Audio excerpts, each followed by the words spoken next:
Well, hello, kindred spirits. I wanted to welcome you to this week's video at Sugarwood. I wanted to show you something. Do you remember the black shades I painted for the Groton house? I mean, this was a brass chandelier, brass shades. Well, I finally found them and I put them back on the chandelier, and what a difference. But let me show you what I'm doing here in the kitchen. The contractors knew I was going to take on this part of the project, so they left me with some things that were partially undone on purpose. It was not their fault. So it is time for me to do my part of the project.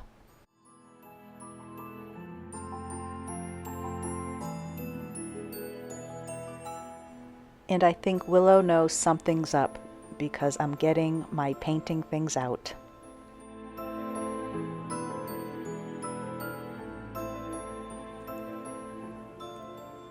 Let me show you what I'm doing so far, and let me say, this little girl is none too pleased with me that I've blocked off her window seats, but she understands. She'll be up there soon enough.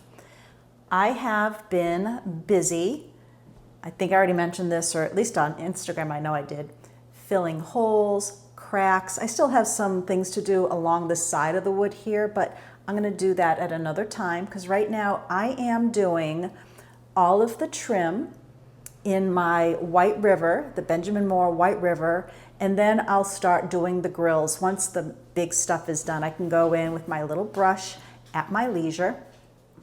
And then I am painting the walls simply white. And I'm realizing what a difference in the color. Now that little blob at the top there was red there from couple colors ago. It was like a Tuscan orange with the sponging look, and there was a alarm system there.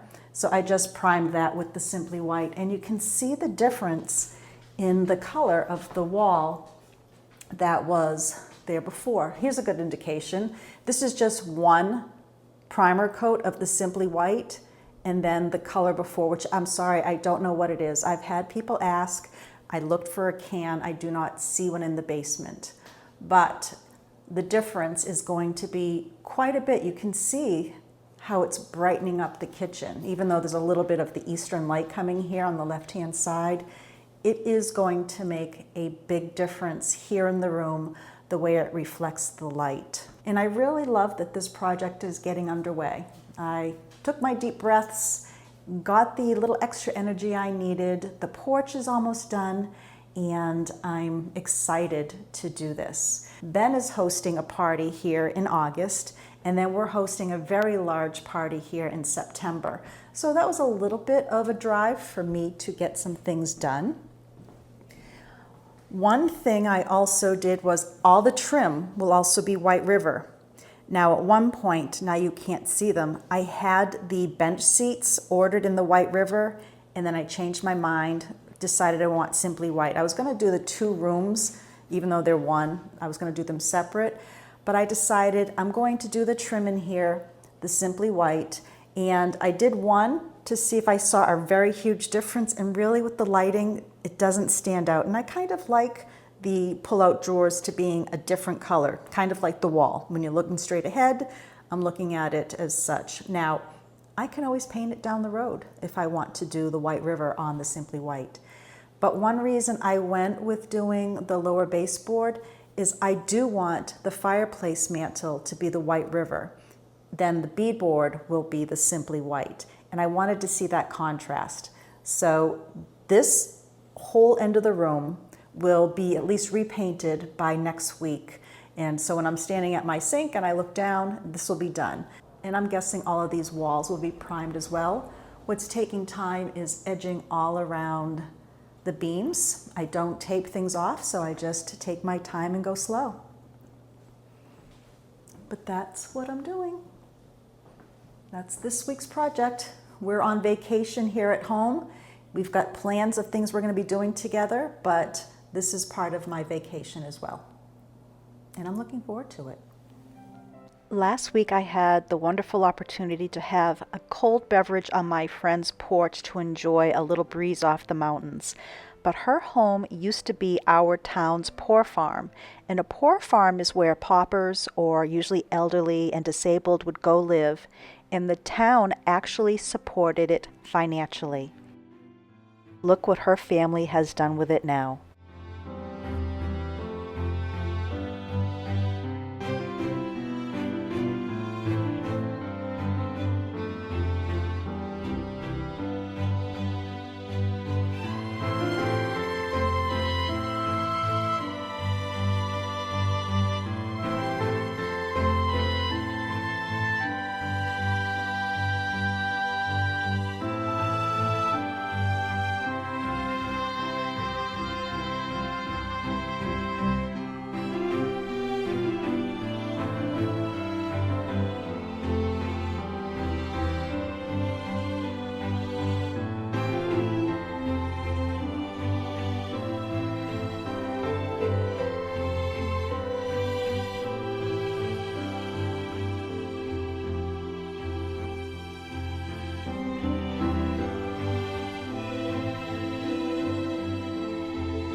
Well, I woke up early this morning and started filling the gaps here at the door that were rotted. I used the wood hardener, and now I'm doing several layers of the wood filler.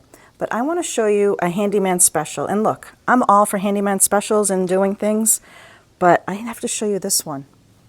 Somebody fixed this board with, you'd think this is a board that's split. Nope, this is 1, 2, 3, 4, 5, up 6 different pieces at least. So until we can have this all replaced, I'm going to have to fix it somehow, because right now the reason that I had water coming into the backside is the rain was coming down here and going under. So I have to add this to my little project list. It's more than I thought. They just put like a putty, which I'm going to have to do, but look at this little piece of wood. Oh, look at this little filler. That is crazy. I can't even. Who would do this? Let's do a close-up. This is just part of it. This is literally held together by little tiny puzzle pieces.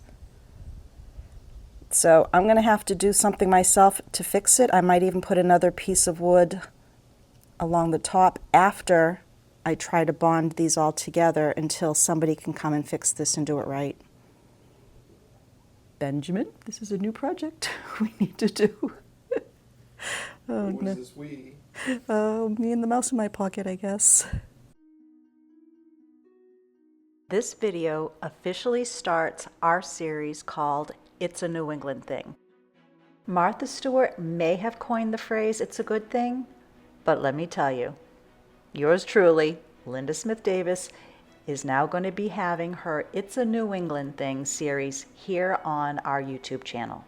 That said, I have 2 for you in this video. Did you know all cultivated blueberries trace their lineage back to Greenfield, New Hampshire? Thanks to Frederick Coville, it's a New England thing.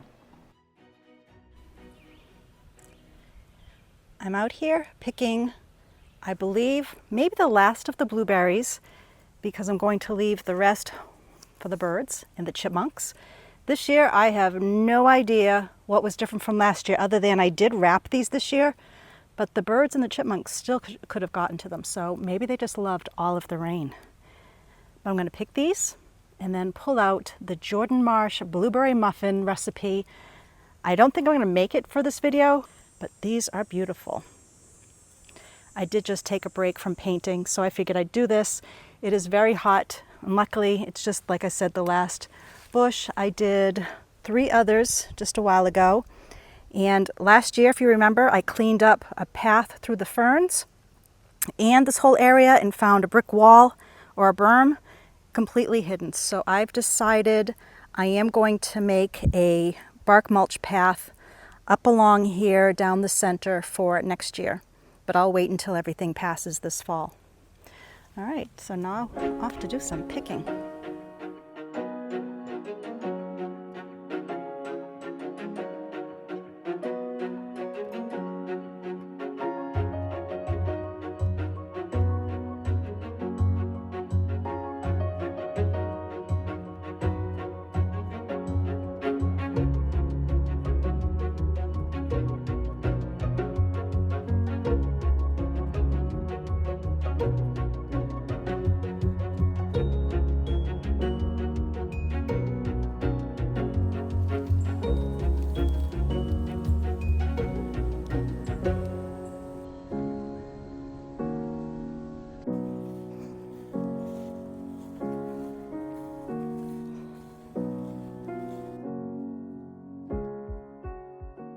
Another little tidbit for It's a New England Thing, Jordan Marsh Blueberry Muffins. Now, Jordan Marsh had its flagship store in Boston, Mass. Starting in the 1860s, and they had created the blueberry muffin that was served at their department stores. And I do remember as a little child seeing these big, beautiful muffins behind the glass in a case, and it was always a treat to go get those blueberry muffins. Well, I pulled out 2 Jordan Marsh Blueberry Muffin recipes that I have. One I was given at my first bridal shower back in the 80s, and this is for the Jordan Marsh Blueberry Muffins. Now here is one from way back before then, and there's a difference, and it's salt and vanilla. This is what a 20-year-old does when she's giving a gift to another 20-year-old. Yeah, she forgot salt and vanilla. So I'm going to be using this recipe to make the Jordan Marsh Blueberry Muffin, and hopefully I have everything. If I don't, we will go get it. Well, I was going to use the brand new pans, but you know what? You can't make Jordan Marsh Blueberry Muffins in small tins. Well, I mean, you can, but that's not the real way they used to do it. If you've ever had a real Jordan Marsh Blueberry Muffin, they were very large, and I'm going to use these deep muffin tins, which I actually got these a long time ago for Jordan Marsh Blueberry Muffins. So I'm gonna make them with these, and I'm gonna put sugar on top and do it the way I remember as a kid going to Jordan Marsh with my mom and getting them. That's a really cool childhood memory. I used to love getting those. Well, I'm standing here, and when I scooped out the sugar, I was like, where is all my sugar? Where'd it go? And I didn't have any in storage. And I realized I've been making hummingbird food for the past couple months, so I need to add to my list more sugar. Actually, it's getting time pretty soon to start replenishing and restocking everything for the pantry for fall and winter baking. I know I just said that out loud. I am so sorry, but it's true. As soon as I can start, I like to start, and then I have everything needed. I now have my butter. This is a New England butter, Kate's. And then let's see, so I'm gonna go through this recipe with you. It's a 1/2 cup of butter, 2 cups of flour, 2 eggs, 2 teaspoons of baking powder, 1/2 teaspoon salt, and I will not forget the salt, I promise. 1 teaspoon vanilla, 1/2 cup of milk, 1 1/2 cups of sugar, and 2 1/2 cups of blueberries, which equals 1 pint. And then over here, I have some larger crystal type sugar that I had from cookies I'm going to use on the top, but you can use just regular sugar if you'd like. For those wondering, it does go in an oven at 375 for 25-30 minutes, and I need to make sure I grease the top of the muffin pans because I'm going to go with the large ones that make a nice large dome on the top. We're going to have nice big muffins, I hope.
And let's be real, of course Ben and I enjoyed the paddle and the spatula after I finished baking.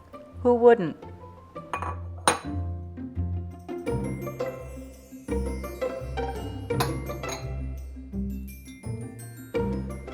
I'm folding in the blueberries. Some like to crush them. I don't. I like to open them up and see big blueberries.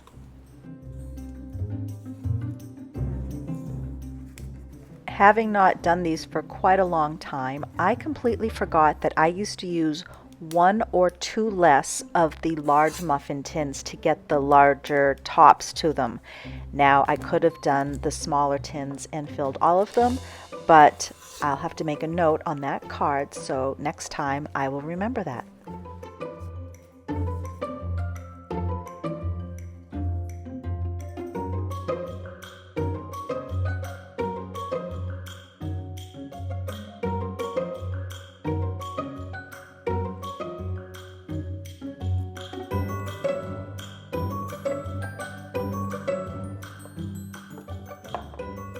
Well, I forgot to move my middle rack.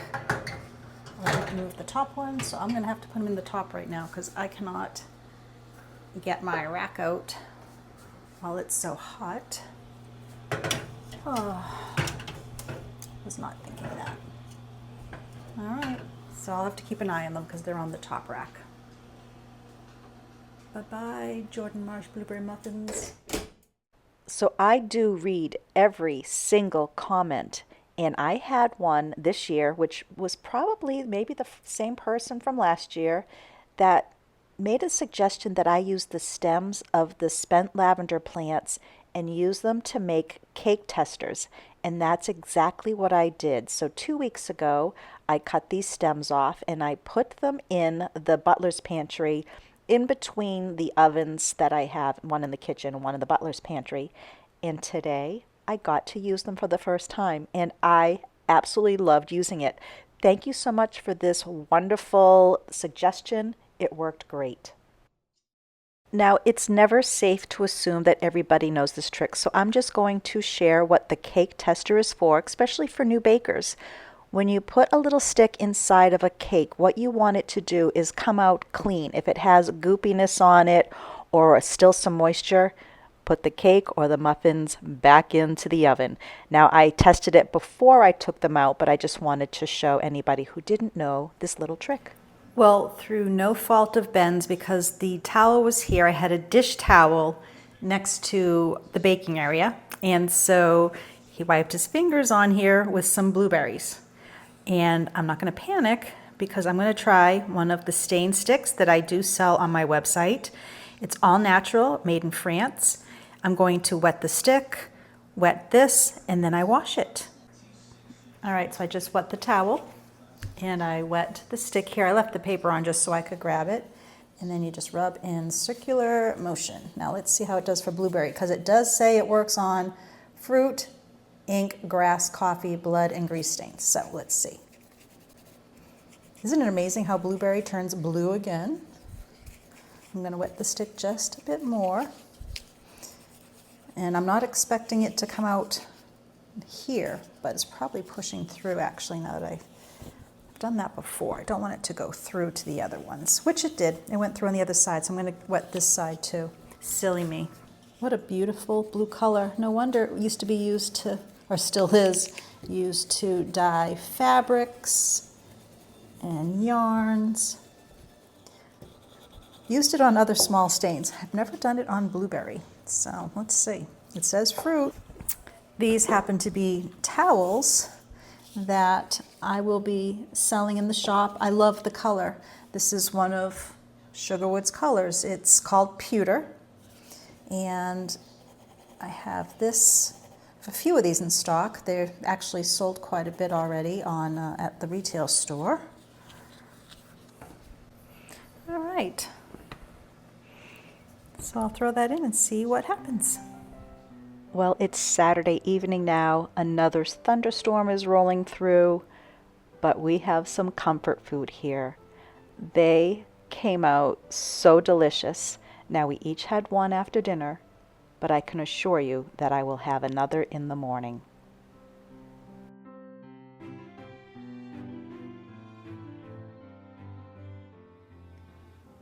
Well, here we have a gorgeous Sunday morning, and we've had very few days without rain here, even last night, and we had tornado warnings. 2 towns over, a tornado did touch down, but I wanted to show you the dish towel. It came out of the laundry last night, and there's absolutely no stains. Now, I know I got the stains early, and they didn't have a lot of time to set, but usually when you have blueberry or strawberry stains on white, it's hard to get out. Well, this came out great on both sides. If you don't see these online, if you go to visit, I either didn't get them loaded in time or they already sold out, and I will be getting more because I do love this pewter color. I believe I can also get them in black and white. But I wanted to also let you know that in a future video, I'm going to be sharing some of the fall products that I have coming in, and I'm creating a New England fall in a box. And it's going to be a limited quantity. But for now, kindred spirits, thank you for joining me this week, and I have some more fun things planned for us next week. Bye now.